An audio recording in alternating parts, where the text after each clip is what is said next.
ইয়া জাল জালালি ওয়াল ইকরাম নিয়মিত পড়লে কি হয় জানলে আপনি অবাক হয়ে যাবেন। এটা আল্লাহ তাআলার গুণবাচক একটি নাম। আল্লাহ তাআলার গুণবাচক যে নামগুলো রয়েছে তার ভিতরে অন্যতম একটি নাম হচ্ছে ইয়া জাল জালালি ওয়াল ইকরাম।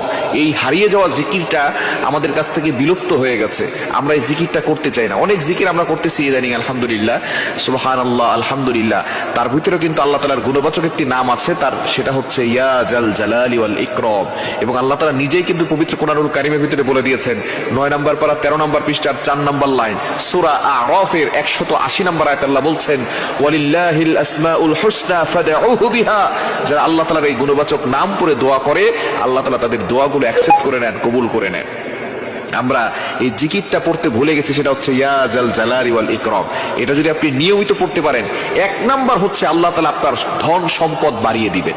আমরা সকলেই কিন্তু চাই যাতে করে আমাদেরকে আল্লাহ তাআলা ধন সম্পদ দান করুক, হালাল ভাবে আমি ধনী হতে পারি, এটা আমরা সকলেই চাই। 1 নাম্বার হচ্ছে আপনি যদি ইয়া জাল জালালি ওয়াল ইকরাম বেশি বেশি পড়েন, বিশেষ করে ফজরের নামাজের পরে পড়বেন, মাগরিবের নামাজের পরে পড়বেন, রাতের বেলা ঘুমানোর আগে পড়বেন, ইয়া জাল জালালি ওয়াল ইকরাম বেশি বেশি করে পড়বেন, আল্লাহ পাক রব্বুল আলামিন 1 নাম্বার আপনাকে পুরস্কার দিবেন, সেটা হচ্ছে ধন সম্পদ বাড়িয়ে দিবেন।